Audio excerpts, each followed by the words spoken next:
ใกล้ถึงฝั่งแม่น้ำแล้วครับถึงแล้วครับ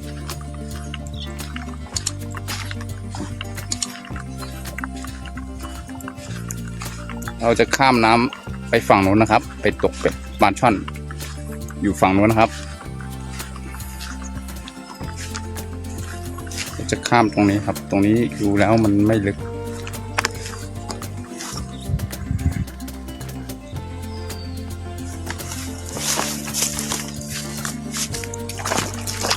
ครับตอนของเราครับเบ็ดของเราครับ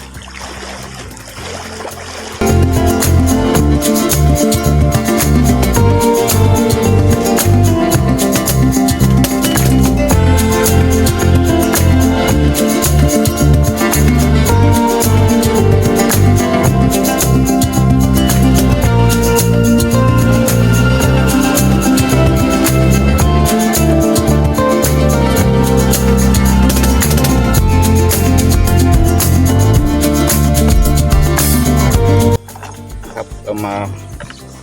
จะเอาเบ็ดเราออกครับนี่ครับเบ็ดของเรา3 4 5อันนี้ก็ถุงนะครับอันนี้เป็นเขียดเราจะลองใช้เขียดเป็นเหยื่อดูก่อนนะครับ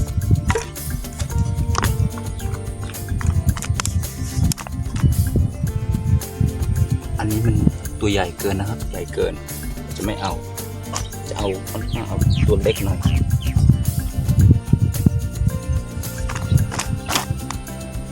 ข้างออกเรียบ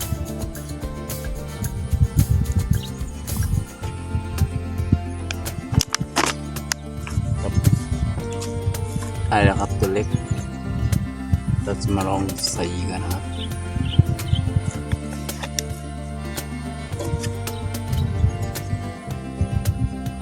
นี่ครับเราเสียบข้างหลังแบบนี้โอเคครับนี่ครับเราจะมาโยนใส่ในบ่อในบึงน้ำนะครับจะลองดูว่าปลาช่อนจะมีหรือไม่มีนะครับท่าทางแล้วน่าจะมี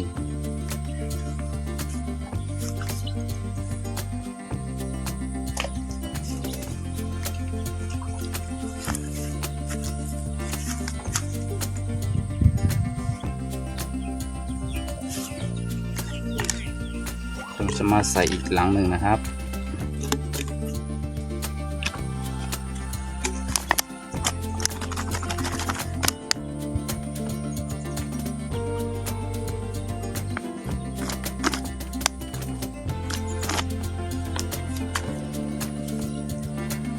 นี่ครับเขียดของเราที่เราจะเอามาเป็นเหยื่อปลานะครับปลาช่อนส่วนมากเขาชอบ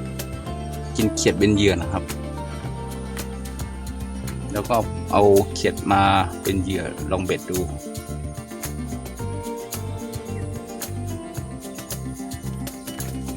ครับตะขอเสียบเสร็จแล้วครับ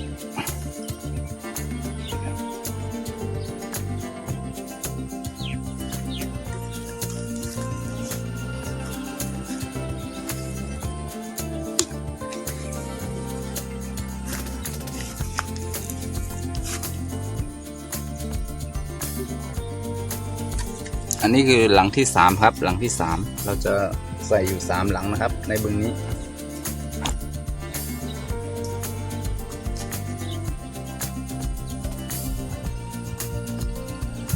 ครับเกี่ยวเข้าที่หลังแบบนี้ก็ทะลุมาก็ห้อยแล้วก็โยนเข้าไปในบ่อเลยครับ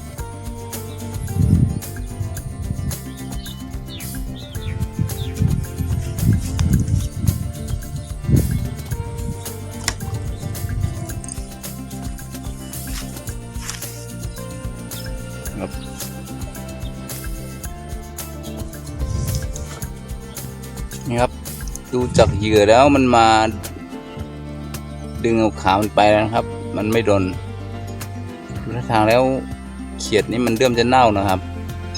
ไม่ได้เรื่องครับ เดี๋ยวเราจะลองมาเปลี่ยนเป็นด้วงไม้ไฟดูนะครับลดทิ้งไปนะครับเขียดมันเอาตั้งแต่เมื่อคืนครับ มันเริ่มเน่าแล้วเราจะมาลองเอาด้วงไม้ไฟนี่ครับด้วงไม้ไฟกินได้นะครับ เนี่ยไปทอดกินได้นะครับ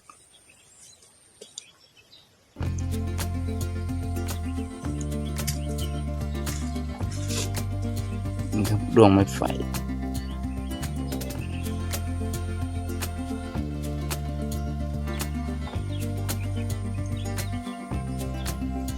จะมาเสียบตุดมันนะครับ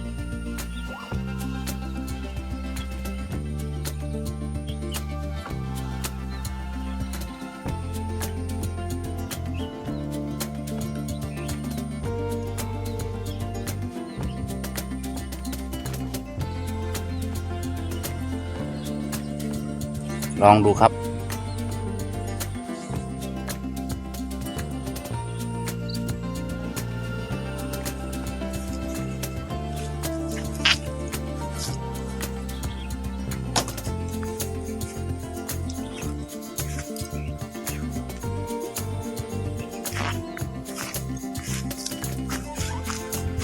ส่วนหลังนี้ก็ไม่กินนะครับมันไม่กินครับ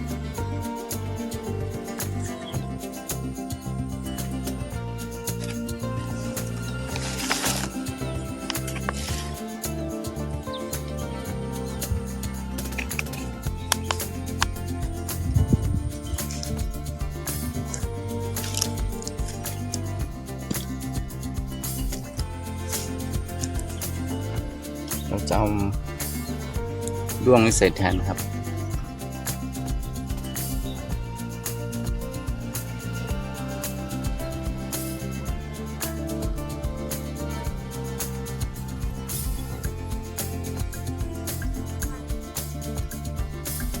ตัวเดียว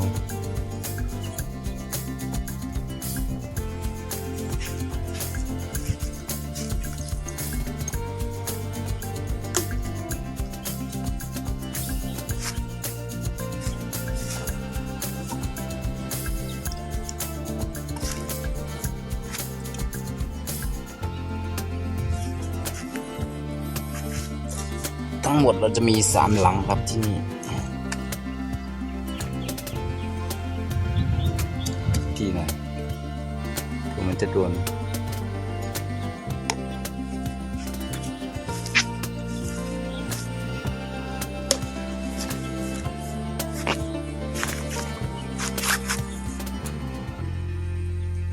นี่ครับ3หลัง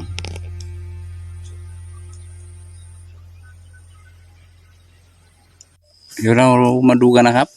ว่าจะโดนหรือไม่โดนดูท่าทางแล้วมันย้ายที่มันมาอยู่ตรงนี้แล้วนะครับเราจะลองไปดึงขึ้นมาดูว่าจะโดนหรือไม่โดนนะครับ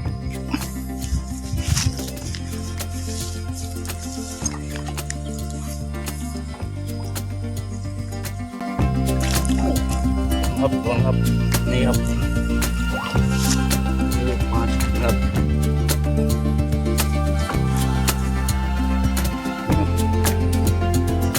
ไม่ตัวใหญ่นะครับ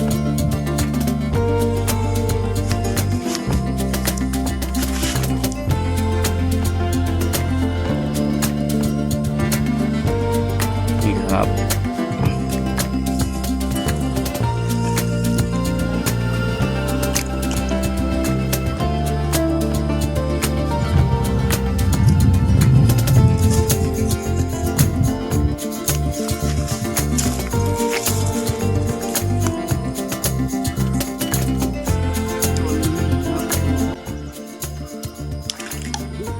ไปแล้วหาย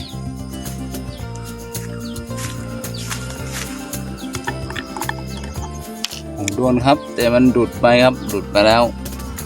ไม่ได้ครับตัวนี้หลุดไป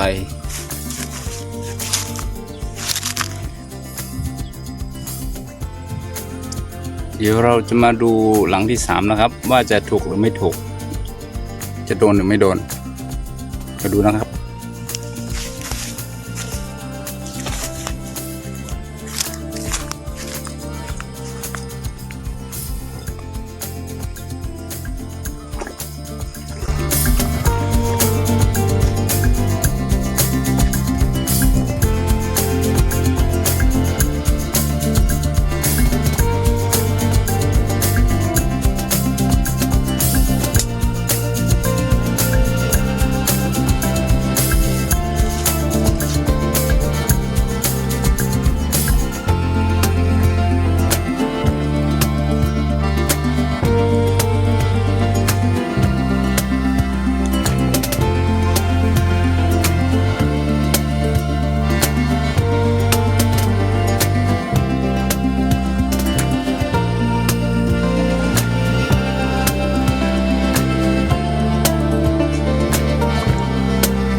ติดไม้ไว้อยู่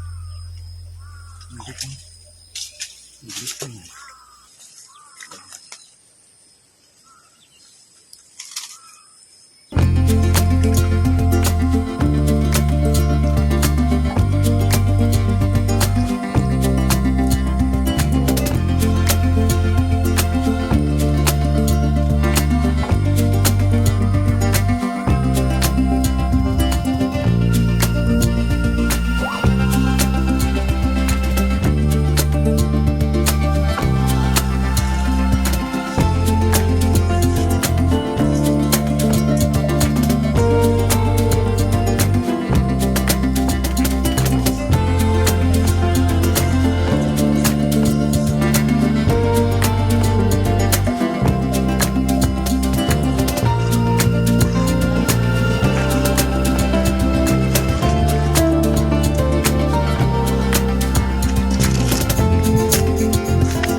โดนครับแต่ไม่ตัวใหญ่ครับ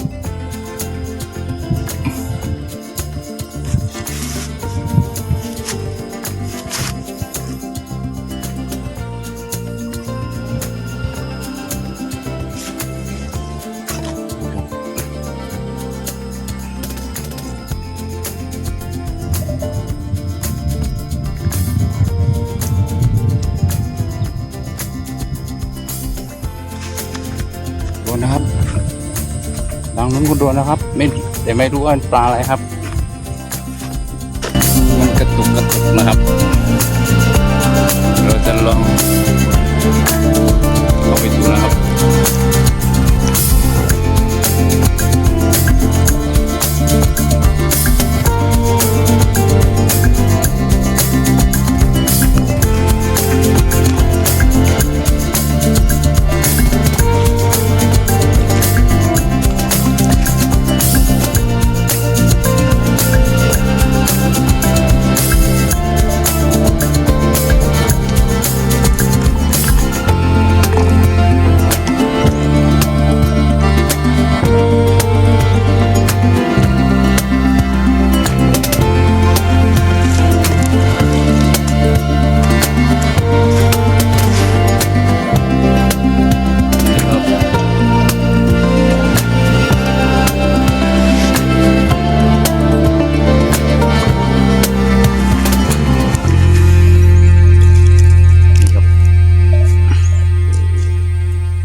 นี่เราใส่เหยื่อแล้วนะครับ เราจะไปปล่อยไว้อีกนะครับ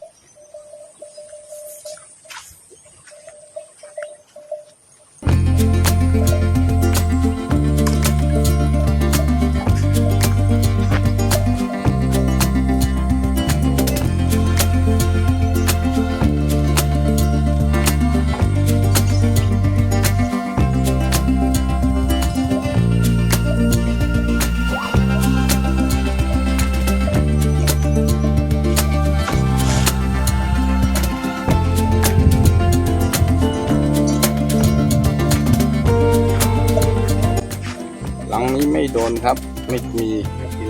เดี๋ยวจะย้ายที่มาอยู่ฝั่งนี้ครับเดี๋ยวจะโดน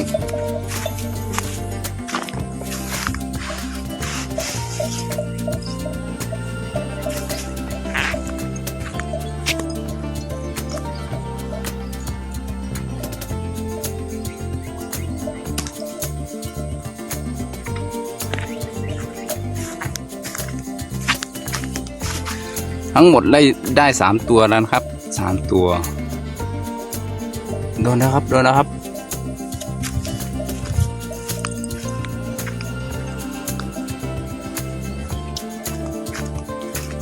เราจะมาดูกันว่าปลาจะตัวใหญ่หรือไม่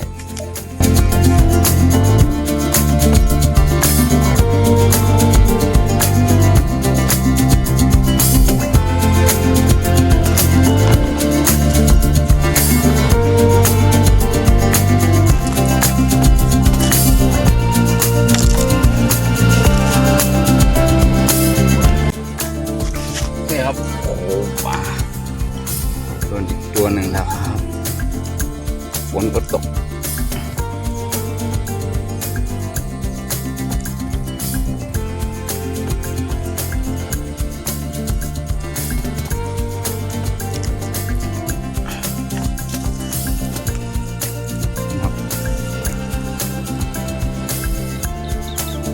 ครับเหยื่อครับ เราใช้ด้วงไม้ไผ่ครับ ไม้ไผ่เป็นเหยื่อ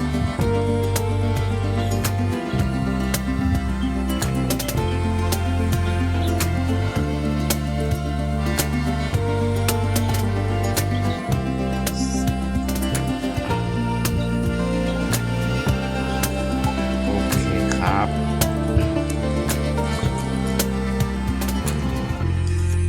ต่อไปเราจะไปใส่อีกบึงหนึ่งนะครับ จะไปใส่อีกบ่อหนึ่งบ่อนี้อยู่ด้านนี้ครับ ข้างหน้านี้ครับ เหลืออยู่อีก2 หลังครับ เราจะไปใส่บ่อที่2อันนี้ไม่ใช่บ่อที่เขาทำขึ้นนะครับ มันเป็นแม่น้ำเก่านะครับไหลมาแล้วก็น้ำไหลไปทางอื่นมันแล้วก็มันจะเป็นบ่อไว้เรามาปล่อยไว้ตรงนี้สัก2 หลังดูนะครับโอ้โหนี่ครับปลาช่อนมีชัวร์ครับแน่นอนเลย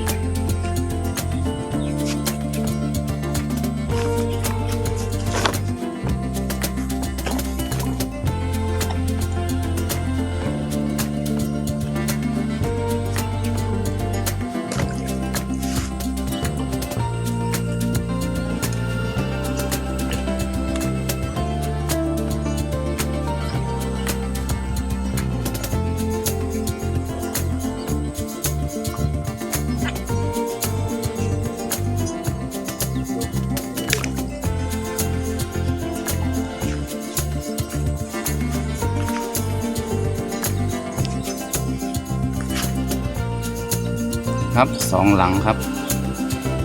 ใส่ไว้ที่นี่2 หลัง เดี๋ยวเราจะมาดูกันนะครับ ว่าจะกินเหยื่อหรือไม่กินเหยื่อนะครับ ส่วนวันนี้ก็ครับได้ไป4 ตัวเองครับนี้พอแล้วนะครับ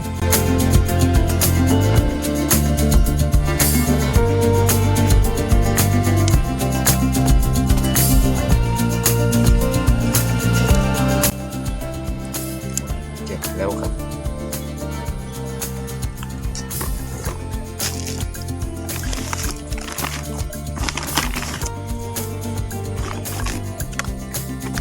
นี่ครับปลาได้4 ตัวครับไม่ได้เยอะครับ